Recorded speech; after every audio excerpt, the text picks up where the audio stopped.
What's going on, guys? So it is a beautiful day out here today. Sun is shining, not too many clouds in the sky, at least directly above me. And we have the new 2024 Surveyor in front of us. So this is our 240 BHLE Surveyor Legend.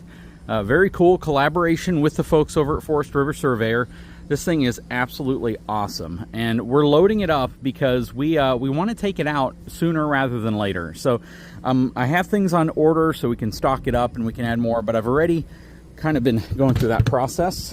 Got my little air compressor here. This is all that equipment that I did videos on from Greenworks. Basically, you know, this bargain deal that you get on all of this stuff off of Amazon. And I got that. I got a whole box full of power tools back here. I did a full video on all this stuff. Got a folding lawn chair. Got two more of them right here, or at least a collapsible seat, whatever you want to call it. Got my little e-trailer table. I don't know if you saw the video I did on this thing, but it holds a ton of weight. I mean, a lot of weight. Got that packed up in here. What else do I have on this side? I don't have too much more over here. On the other side, we have, this is actually an old water hose that I have for drinking water, and I actually use it for my gray and black tank cleaning water, only because I don't use this hose for drinking anymore. It's just an older hose. I have newer hoses now. I have a little flush here, even though it already has a black tank flush on the RV. I always like to carry one of those just in case. I have these thick rubber pads that go underneath the scissor jacks whenever we get out to where we're going. And back here I also have my surge protector. It's my surge guard for 30 amp. Even though I have a 50 amp connection on the side of here, you know, who likes to lug around a 50 amp cable? The only reason why we have the 50 amp connection on here is to run both AC units. And like I said in some of the initial videos, this RV doesn't even come equipped as an option with two 15K ACs like this one has. So this specific one that we have is a collaboration unit, and that's the one thing we asked for, is if we could get both ACs, just to see if we could freeze out the inside of this thing. That said, though, you know, for the most part, I think we're just going to carry around a 30 amp cable, because I don't really feel like lugging around a 50 amp cable when we're never actually going to need it. So have a water filter in here, a little dog bone here to convert from a 30 to 50 amp connection if we do have a 50 amp cable. Because the plug on the side is a 50 amp plug. Now let me show you what I got in the back.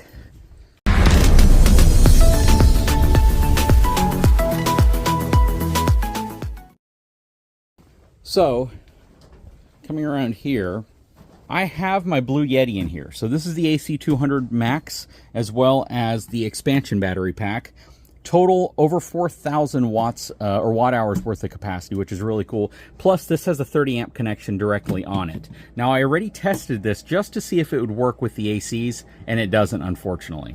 That said, a lot of folks said if you get a soft start kit, then your AC will probably come on with these. So we're going to test that out. I don't actually have a soft start kit with me, and what I really want to test out are the plug and play ones. As cool as the hardwired soft start kits are, you got to get on top of your roof, you have to take apart your AC, and you have to install it in there, which I know it only takes, you know, less than an hour to do, but there's a lot of folks who don't have that capability. They can't just crawl onto the top of their RV and start removing things. They just don't have the mobility to do that. So I want to see if the plug-and-play version of it is as good as they say it is, because that's going to be really interesting to find out.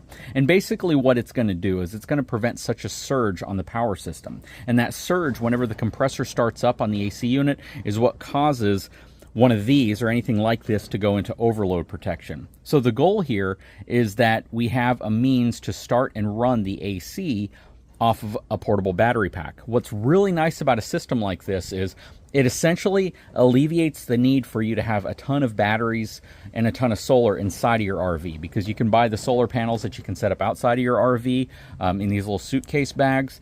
And with something like this, this is all your capacity.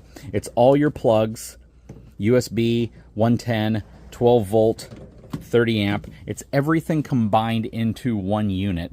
And this even has some 12 volt or a 12 volt outlet on the side of it, so you can plug in like an old-fashioned cigarette style adapter. And with something like this, again, the footprint that it takes up, the weight, the size, the connectivity, how everything is situated, plus the fact you can monitor it from a Bluetooth app is really, really cool. And that gives you a lot of flexibility that you just don't have with battery systems that have to be installed inside of your RV, and then a huge inverter and all of that other stuff. So we're going to see how this works. And we can use this right now, we just can't run the AC with it.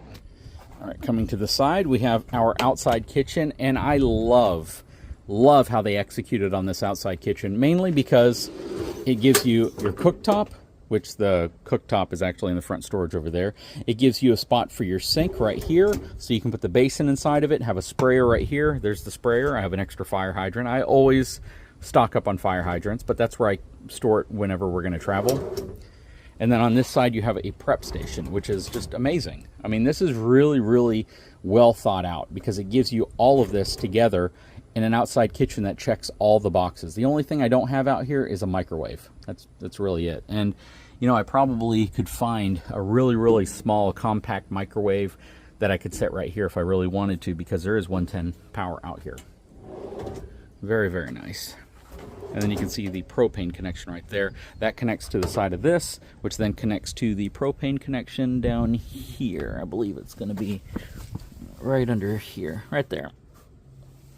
And that's going to give me fuel for my little gas griddle cooktop out here. I love the strut that they put on there. Makes it easier to come out, makes it easier to push back in. We have our little compact refrigerator out here, which is currently cooling. Very nice. You would think that it would plug into this outlet, but it doesn't, which means they probably have another outlet out here somewhere. Maybe you can see it. Oh, right there.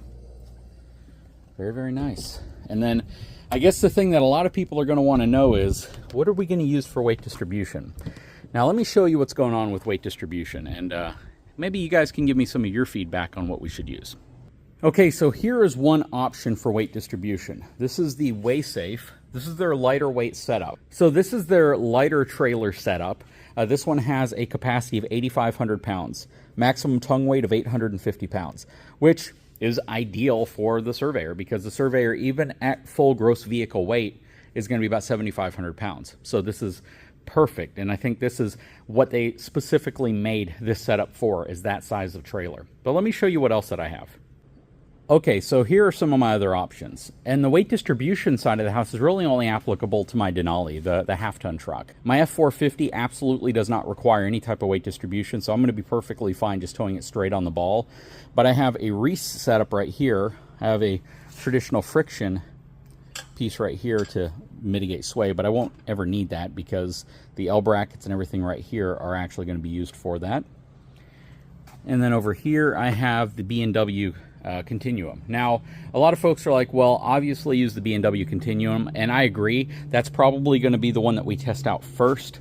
The problem is when I received this one, this was the unit that eTrailer actually used to demonstrate in their videos, and there were a few pieces that weren't sent to me. So they're going to send me an entirely new setup. I'm going to send this one back. And I really, really, really want to use the B&W Continuum, not because any of the other systems are bad systems, but because this is so groundbreakingly different. And I really want to see how it addresses sway, because when I did the first video, a lot of folks say I don't see how it could address sway because there's no friction. It doesn't look like it uses the same principle as the Anderson setup, where it uses kind of a sleeve that that the ball is pressed into. So how does it create that connection between the truck and the trailer without the hinging effect? How does it eliminate that? And that's going to be an interesting one to test out when we get the new one in that's complete. That said, we may set it up with the WaySafe until we get this one in, but that one should be coming in any day now. I don't even have the black truck. My wife's actually driving it. So this setup right here from WaySafe is their heavyweight setup. This is definitely too large for this trailer, so I would not use this setup with this size of trailer. This is going to be more for folks who have a 10,000 pound, 12,000 pound trailer, and they're looking for a super, super heavy duty, high capacity, WaySafe weight distribution hitch that has that scale integrated into it as well. This right here is just an adjustable hitch. I think that's the Rhino hitch. This right here is probably my heaviest duty hitch. It's made by Bulletproof.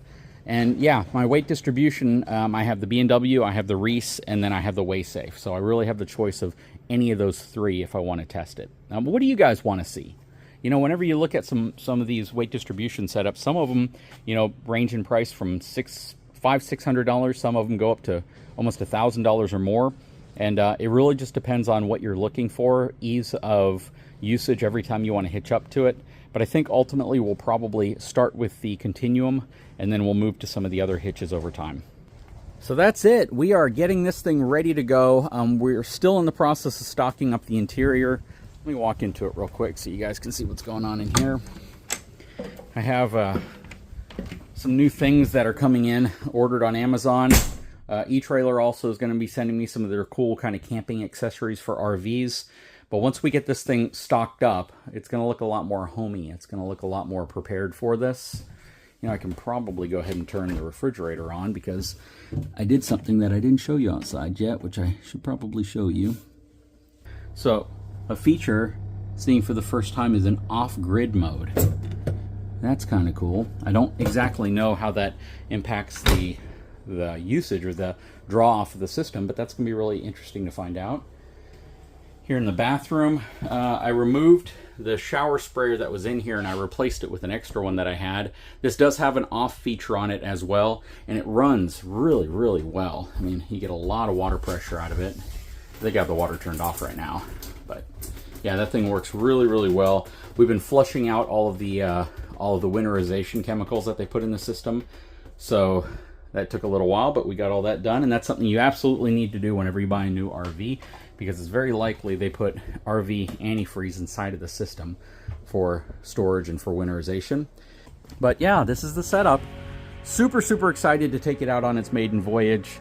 You know, we have to work around schedules. We're not full-time RVers, never claimed to be, but what we are people who love to weekend warrior it. We love to take them out on the weekend. We love to go to local places and places that are a little further away so we can just spend time, get away from the norm, and just relax. And that's kind of the purpose of RVing. RVing is to you whatever it is to you. It doesn't have to mimic anybody else or copy anybody else, or it doesn't have to conform to what somebody else's definition or standards of RVing is for them.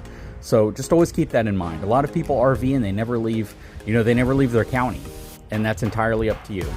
Anyways, guys, I sure hope you enjoyed this video. If you haven't had a chance, please take a moment, subscribe to the channel, give me a thumbs up, and we'll talk to you again very soon.